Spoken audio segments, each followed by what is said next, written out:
मेरठ हत्याकांड तो जैसे थमने का नाम ही नहीं ले रहा है। आए दिन ऐसे ही मामले सामने आ रहे हैं, बस जगह और नाम बदल रहा है, मगर मारने और मरने वाला वही है। ऐसा ही एक मामला मईल थाना क्षेत्र के भटौली गांव से सामने आया है।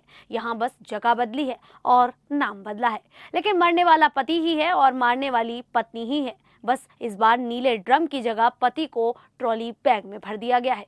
नमस्कार, मैं शालिनी और आप देख रहे हैं द न्यूज 15 यूपी। दरअसल ये मामला है यूपी के देवरिया में पटखौली गांव का, जहां रविवार सुबह 8 बजे तरकुलवा क्षेत्र में जितेंद्र गिरी अपने खेत पहुंचे।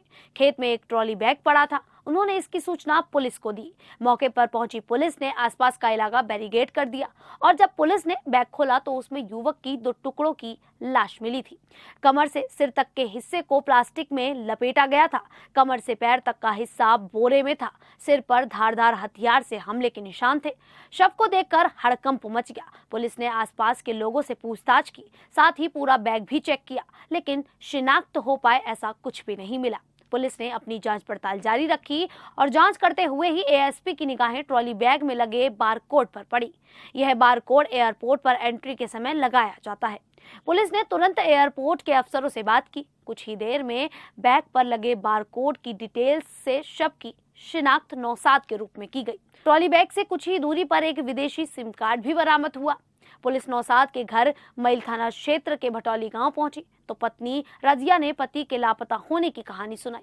वह पहले तो पुलिस को गुमराह करती रही और जोर जोर से खुद रोने लगी, लेकिन जैसे ही पुलिस ने घर के अंदर तलाशी ली तो सारी तस्वीर साफ हो गई। कई जगह खून के निशान मिले। पुलिस ने पत्नी रजिया को हिरासत में ले लिया। सख्ती की तो वह टूट गई। प्रेमी के साथ मिलकर पति की हत्या की बात कबूल कर ली। पत्नी ने बताया कि उसका भांजा रुमान के साथ उनके संबंध हैं। पति उन दोनों के बीच बाधा बन रहा था, इसीलिए भांजे के साथ मिलकर पति को मार डाला। आरोपी भांजा रुमान फरार है। शनिवार रात नौसाद को नशा कराया।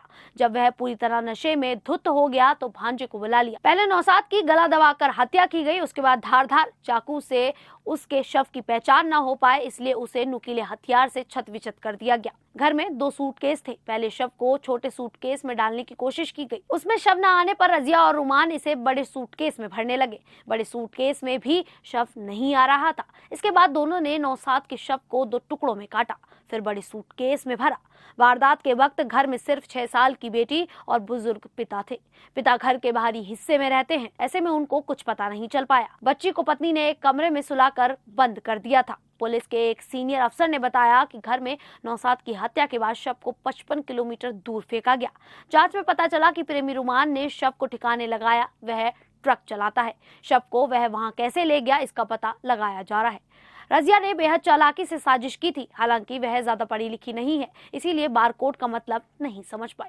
जल्दबाजी में उसने बैग से बारकोड को नहीं हटाया। रविवार सुबह नौसाद के पिता ने जब रजिया से बेटे के बारे में पूछा तो उसने कह दिया कि वह रात को कहीं चले गए थे। वारदात के बाद पिता मनु अहमद का रो रो कर बुरा हाल है। वह कह रहे हैं कि बहू के चक्कर में उनका पूरा परिवार खत्म हो गया।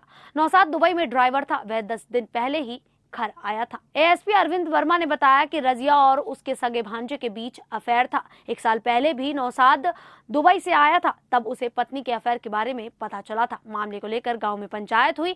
इसमें तय हुआ कि पत्नी अब प्रेमी से नहीं मिलेगी, लेकिन नौसाद के दुबई जाने के बाद दोनों फिर से मिलने लगे। गाँव के लोगों का कहना है कि नौसाद का व्यवहार अच्छा था। पत्नी के अफेयर का पता चलने के बाद भी उसने उसे कबूल कर लिया था। पत्नी ने जो कृत्य किया है उसकी सजा फांसी होनी चाहिए। चलिए अब जाते जाते आपको मेरठ का सौरभ हत्याकांड के बारे में बता देते हैं, जिसमें लंदन से आए पति की पत्नी ने हत्या कर दी थी। लंदन से लौटकर मेरठ आए सौरभ कुमार राजपूत की उनकी पत्नी मुस्कान रस्तोगी ने 3 मार्च की रात को हत्या कर दी थी। इस काम में उनका साथ बॉयफ्रेंड साहिल शुक्ला उर्फ मोहित ने दिया था। पहले खाने में दवा मिलाकर बेहोश किया गया, फिर बेडरूम में सोते समय पति के सीने पर मुस्कान ने ही पहला चाकू मारकर वार किया था। इसके बाद लाश को बाथरूम में ले गए, जहां साहिल ने दोनों हाथ और सिर काटकर धड़ से अलग कर दिए थे। बॉडी को ठिकाने लगाने के लिए प्लास्टिक के ड्रम में उसके टुकड़े डाले, फिर उसमें सीमेंट का घोल भर दिया। परिवार और पड़ोसियों को गुमराह करने के लिए मुस्कान शिमला मनाली चली गई थी। 13 दिन तक वह इंस्टाग्राम पर वीडियो फोटो अपलोड करती रही, ताकि लोग यही समझे कि दोनों साथ में घूम रहे हैं। इस कत्ल से पर्दा तब हटा जब 18 मार्च को सौरभ का छोटा भाई राहुल अपने भाई के घर पहुंचा। यहाँ उसने मुस्कान को एक लड़के के साथ घूमते देखा था। भाई ने कहा है, पूछने पर सही जवाब मुस्कान नहीं दे सकी थी। घर के अंदर से बदबू भी आ रही थी। राहुल ने शोर मचाया, तब पड़ोसी भी इकट्ठा हो गए। पुलिस आई तो मर्डर का पता चला था।